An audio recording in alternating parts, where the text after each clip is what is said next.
ಮದುವೆ ಆಗಬೇಕು, ಮದುವೆಯಾಗಿ ಸುಂದರ ಸಂಸಾರವನ್ನು ಮಾಡಬೇಕು, ನಮ್ಮ ಸಂಸಾರ ಚೆನ್ನಾಗಿರಬೇಕು ಅಂತ ಪ್ರತಿಯೊಬ್ಬರ ಆಸೆ ಇರುತ್ತೆ. ಯುವ ಜನತೆಯಲ್ಲಿ ಮದುವೆ ಮೇಲೆ ಸಾಕಷ್ಟು ಕನಸುಗಳಿರುತ್ತೆ.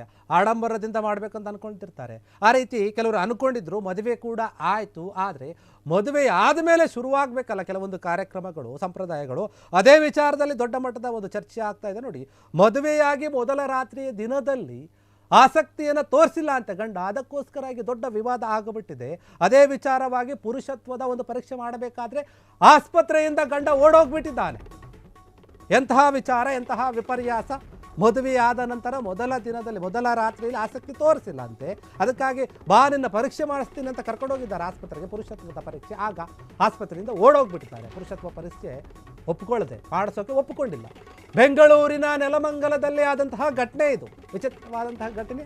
ನಗುವುದು ಅಥವಾ ಯೋಚನೆ ಮಾಡಬಹುದು. ಕನ್ಯತ್ವ ಪರೀಕ್ಷೆಗೆ ಪತ್ನಿ ಒಪ್ಪಿಗೆ ಕೊಟ್ಟಿದ್ದಾಳೆ, ಆದರೆ ಪುರುಷತ್ವ ಪರೀಕ್ಷೆಗೆ ಪುರುಷ ಒಪ್ಪಿಗೆ ಕೊಟ್ಟಿಲ್ಲ. ಪತಿಯ ಒಂದು ಪುರುಷತ್ವದ ಪರೀಕ್ಷೆಗೆ ಒತ್ತಾಯಿಸಿದಾಗ ಗಂಡೆ ಅತ್ತೆಯಲ್ಲಿ ಹಲ್ಲೆ ಮಾಡಲಾಗಿದೆ. ವೈದ್ಯಕೀಯ ಪರೀಕ್ಷೆಯಿಂದ ತಪ್ಪಿಸಿಕೊಂಡಿದ್ದಾನೆ ಪತಿ. ಕಳ್ಳಾಟ ಆಡ್ತಾ ಇದ್ದಾರೆ. ಜೂನ್ 9ರಂದು ಇಬ್ಬರು ಕೂಡ ಅದ್ದೂರಿಯಾಗಿ ದೊಡ್ಡ ಮಟ್ಟದಲ್ಲಿ ಮದುವೆ ಆಗಿದ್ರು, ಎಲ್ಲರ ಸಮ್ಮುಖದಲ್ಲಿ. ಏಸರಘಟ್ಟ ಹೋಬಳಿಯ ಗುಡ್ಡದಹಳ್ಳಿ 26 ವರ್ಷದ ಯುವತಿ ಏನಿದ್ದಾರೆ, ಅವರು ನೆಲಮಂಗಲದ 30 ವರ್ಷದ ಚಾರ್ಟೆಡ್ ಅಕೌಂಟನ್ನು ಮದುವೆಯಾಗಿರ್ತಾರೆ. ವರದಕ್ಷಿಣೆ ಹಾಗೂ ಚಿನ್ನಾಭರಣ ನೀಡಿ ಅದ್ದೂರಿಯಾಗಿಯೇ ಮದುವೆ ಮಾಡಿರ್ತಾರೆ. ಎಲ್ಲರ ಆಸೆ ಅಂತ ಮದುವೆ ಆಗಿರುತ್ತೆ. ಆದರೆ ಸಮಸ್ಯೆ ಬಂದಿದ್ದು ಎಲ್ಲಿ ಅಂತಂದರೆ, ಫಸ್ಟ್ ನೈಟ್ ದಿನ ಇಬ್ಬರು ಕೂಡ ಸೇರಿರ್ತಾರೆ. ಆಗ ಜಗಳ ಶುರುವಾಗಿರುತ್ತೆ. ಮನನೊಂದಂತಹ ಹುಡುಗಿ ನೆಲಮಂಗಲ ಟೌನ್ ಪೊಲೀಸ್ ಠಾಣೆಗೆ ದೂರು ಕೊಟ್ಟಿರ್ತಾಳೆ. ಇದೀಗ ಪೊಲೀಸರು ಪತಿ, ಅತ್ತೆ ಹಾಗೂ ಮಾವನ ವಿರುದ್ಧ ಕೇಸನ್ನು ದಾಖಲಿಸಿಕೊಂಡಿದ್ದಾರೆ. ಸೆಕ್ಷನ್ 85 ANS ಕಾಯ್ದೆ ಮತ್ತು ಡೌರಿ ಪ್ರೊಬಿಷನ್ ಏನಿದೆ ಅದರ ಒಂದು ಕಾಯ್ದೆಯ ಅಡಿಯಲ್ಲಿ ದೂರು ದಾಖಲಿಸಿದ್ದಾರೆ. ದೂರು ದಾಖಲಿಸುವಂತೆ ಪತ್ನಿ ಹಾಗೂ ಅತ್ತೆ ಪರಾರಿಯಾಗಿದ್ದಾರೆ. ಮೊದಲ ರಾತ್ರಿಯಲ್ಲಿ ಆಸಕ್ತಿ ತೋರಿಸದ ಗಂಡನ ವಿಚಾರ ಇದು. ಎಷ್ಟೋ ಜನ ಗಂಡು ಮಕ್ಕಳು, ಯುವಕರು ಇದೇ ದಿನಕ್ಕಾಗಿ ಕಾಯ್ತಾ ಇರ್ತಾರೆ, ಆದರೆ ಈತನಿಗೆ ಇದರಲ್ಲಿ ಆಸಕ್ತಿ ಇಲ್ಲ. ಇದು ಸಾಮಾನ್ಯವಾದಂತಹ ವಿಚಾರ, ಯಾರ ನಗಬೇಕಂತದ್ದಲ್ಲ, ಆದರೆ ಗಂಭೀರವಾಗಿ ಯೋಚನೆ ಮಾಡಬೇಕಂತಹ ವಿಚಾರ ಇದು. ಯಾಕಂದ್ರೆ ನೋಡಿ, ನಾವು ಸಾಕಷ್ಟು ವಿಚಾರದಲ್ಲಿ ಜೀವನದಲ್ಲಿ ಸಂಸಾರಗಳಲ್ಲಿ ಗಮನಿಸಿದ್ದೀವಿ. ಈ ಒಂದು ವಿಚಾರವಾಗಿ ಎಷ್ಟೋ ಸಂಸಾರಗಳು ಒಡೆದು ಹೋಗಿವೆ, ಬೆರುಕು ಬಿಟ್ಟಿವೆ, ಡಿವೋರ್ಸ್ ಆಗಿದ್ದಾರೆ, ಅಕ್ರಮ ಸಂಬಂಧಗಳು ಕೂಡ ಆಗಿದೆ. ಈ ಒಂದು ವಿಚಾರದಿಂದ ಹೊಸದಾಗಿ ಮದುವೆಯಾಗಿದ್ದಾರೆ, ಹೊಸ ಜೀವನವನ್ನು ಶುರು ಮಾಡಬೇಕು. ಶುರು ಮಾಡುವಂತಹ ದಿನ ಯಾವುದು? ಮೊದಲ ರಾತ್ರಿ. ಆ ಮೊದಲ ರಾತ್ರಿ ದಿನಾನೇ ಗಂಡ ಆಸಕ್ತಿ ತೋರಿಸಿಲ್ಲ. ಹೀಗಾಗಿ ಹೆಂಡತಿಗೆ ಬೇಸರ ಆಗಿದೆ. ಹಾಗಾದರೆ ಬಾ ಅಂತ ಹೇಳಿ ಆ ಥರ ಒಂದು ಗಂಡಸ್ತನದ ಪರೀಕ್ಷೆಯನ್ನು ಮಾಡಿಸೋಕೆ ಆಸ್ಪತ್ರೆಗೆ ಕರ್ಕೊಂಡು ಹೋದಾಗ ಎದುರಿಕೊಂಡಂತಹ ಗಂಡ ಆಸ್ಪತ್ರೆಯಿಂದ ಓಡಿ ಹೋಗಿ ಬಿಟ್ಟಿದ್ದಾನೆ. ಈ ರೀತಿಯಾದಂತಹ ವಿಚಾರ ಇದು ನೋಡಿ. ಮದುವೆ ಆದಮೇಲೆ ಹೆಂಗಿರಬೇಕು, ಒಬ್ಬ ಗಂಡ ಹೆಂಗಿರಬೇಕು, ಹೆಂಡತಿ ಹೆಂಗಿರಬೇಕು, ಯಾವ ವಿಚಾರವನ್ನು ಸಮಾಜದ ಮುಂದೆ ಹೇಳಬೇಕು, ಯಾವ ವಿಚಾರವನ್ನು ಹೇಳಬಾರ್ದು, ಇವೆಲ್ಲವೂ ಕೂಡ ಒಂದು ಕಾಮನ್ ಸೆನ್ಸು. ಅದರ ಬಗ್ಗೆ ಯೋಚನೆ ಮಾಡಬೇಕು. 4 ಗೋಡೆಯ ಮಧ್ಯೆ ನಡೆಯುವಂತಹ ವಿಚಾರವನ್ನು ಬಹಿರಂಗವಾಗಿ ಪಡಿಸ್ಕೊಂಡು ನೀವೇನು ದೊಡ್ಡ ಸಾಧನೆ ಮಾಡಬೇಕಾಗಿಲ್ಲ. ಯೋಚನೆ ಮಾಡಬೇಕು. ಗಂಡನ ಬಗ್ಗೆ ನಿಮಗೆ ಅನುಮಾನ ಇದ್ದರೆ ಗಂಡನ್ನೇ ಕೇಳಬೇಕು, ಅಥವಾ ಆಗಿಲ್ಲ ಅಂದರೆ ಡಿವೋರ್ಸ್ ಕೊಡಬೇಕು. ಈಗ ಇದರಿಂದ ಏನಾಯಿತು? ಇಬ್ಬರ ಮಾನ ಮರ್ಯಾದೆ ಕೂಡ ಹರಾಜಾಗುತ್ತೆ.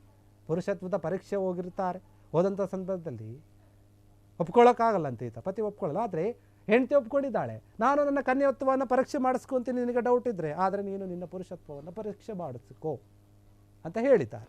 ಬೆಂಗಳೂರಿನ ನೆಲಮಂಗಲದಲ್ಲಿ ಆಗಿರುವಂತಹ ಘಟನೆ ಇದು ನೋಡಿ. ಯುವತಿ ಒಪ್ಕೊಂಡ್ಲು, ಆದರೆ ಹುಡುಗ ಒಪ್ಕೊಳ್ಳಲಿಲ್ಲ.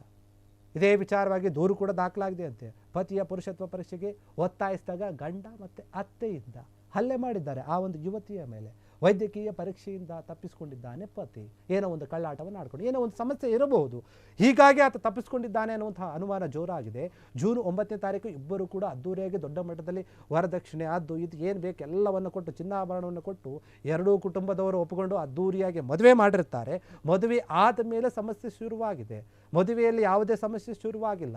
ವರದಕ್ಷಿಣೆಯಲ್ಲಿ ಏನು ಕೂಡ ಒಂದು ವ್ಯತ್ಯಾಸ ಮಾಡಿಲ್ಲ, ಕೊಟ್ಟಿದ್ದಾರೆ. ಅವ್ರಿಗೂ ಇವ್ರಿಗೂ ಇಬ್ಬರಿಗೂ ಒಪ್ಪಿಗೆ ಆಗಿದೆ.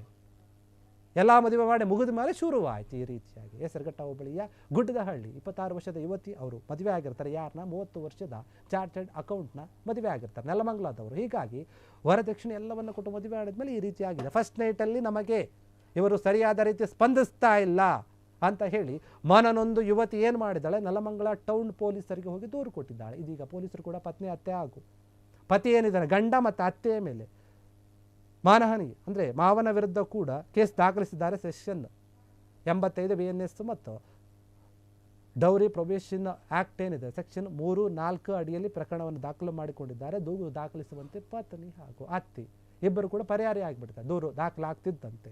ನೋಡಿ ಎಂತಹ ವಿಪರ್ಯಾಸ ಇದು. ಅದಕ್ಕೆ ಮದುವೆ ಮಾಡಿಕೊಳ್ಳುವುದಕ್ಕಿಂತ ಮುಂಚೆ ಎಚ್ಚರವಾಗಿರಿ, ನೀವು ಎಲ್ಲ ರೀತಿಯಲ್ಲಿ ಫಿಟ್ ಆಗಿರಬೇಕು ಅಂತ ಹೇಳುತ್ತಾರೆ.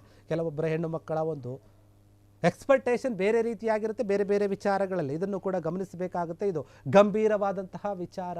ಯುವ ಜನತೆಯಲ್ಲಿ ಹೆಣ್ಣುಮಕ್ಕಳಾಗಿರ್ಬೋದು ಗಂಡುಮಕ್ಕಳಾಗಿರ್ಬೋದು ಕೆಲವೊಂದು ವಿಚಾರವನ್ನು ಅಥವಾ ಪರ್ಸನಲ್ ಆದಂತಹ ವಿಚಾರಗಳನ್ನು ಪರ್ಸನಲ್ ಆದ ರೀತಿಯಲ್ಲೇ ಹ್ಯಾಂಡಲ್ ಮಾಡಬೇಕು. ಆ ಒಂದು ವಿಚಾರಗಳನ್ನು ಬೀದಿಗೆ ತಂದು ರಂಪರಾಮಾಯಣ ಮಾಡಿದಾಗ ಮಾನ ಹೋಗುವಂಥದ್ದು, ಮಾನ ಹರಾಜಾಗುವಂಥದ್ದು ಅದು ನಿಮ್ಮದೇ. ಆದರೆ ಇಲ್ಲಿ ನೋಡಿ, ಫಸ್ಟ್ ನೈಟ ಒಂದು ಕಹಾನಿ ಏನಿದೆ, ಫಸ್ಟ್ ನೈಟು ಶುರುವಾಗೋದಕ್ಕೂ ಮುಂಚೆನೇ ಎಲ್ಲ ನೈಟ್ಗಳು ಮುಗಿದೋಗ್ಬಿಟ್ಟಿದೆ. ಇಲ್ಲಿ ಇವರ ಮುಂದೆ ಬರೀ ಕತ್ತಲ ರಾತ್ರಿಗಳೇ, ಬರೀ ಒಂದು ಕೋರ್ಟು ಕೇಸು ಅಥವಾ ಪೊಲೀಸ್ ಸ್ಟೇಷನ್ಗೆ ಅಲೆದಾಡುವಂತಹ ದಿನಗಳೇ ಇನ್ನು ಮುಂದೆ. ಇನ್ನೇನು ಮಾಡೋಕ್ಕಾಗಲ್ಲ. ಯುವತಿ ಯುವಕ ಇಬ್ಬರು ಕೂಡ ಮದುವೆಯಾಗಿದ್ದು ಯಾವುದೇ ರೀತಿಯಾಗಿ ಪ್ರಯೋಜನ ಇಲ್ಲ ಅನ್ನುವಂಥ ರೀತಿಯಲ್ಲಾಗಿದೆ. ಇಬ್ಬರು ಮದುವೆಯಾಗಿ ಒಂದೇ ಕೋಣೆಯಲ್ಲಿ ಇರಬೇಕಾದಂಥವರು ಈಗ ಪೊಲೀಸ್ ಕೋಣೆಯಲ್ಲಿ ಇರಬೇಕು, ಆ ರೀತಿಯಾದಂಥ ಪರಿಸ್ಥಿತಿ ಬಂದಿದೆ. ಕ್ಷಣ ಕ್ಷಣದ ಸುದ್ದಿಗಳಿಗಾಗಿ ಫ್ರೀಡಂ ಟಿವಿ ಸಬ್ಸ್ಕ್ರೈಬ್ ಮಾಡಿ, ಲೈಕ್ ಮಾಡಿ ಹಾಗೂ ಫಾಲೋ ಮಾಡಿ. ಹೊಸ ಸುದ್ದಿಗಳ ನೋಟಿಫಿಕೇಶನ್ಗಾಗಿ ಬೆಲ್ ಐಕಾನ್ ಮೇಲೆ ಕ್ಲಿಕ್ ಮಾಡಿ.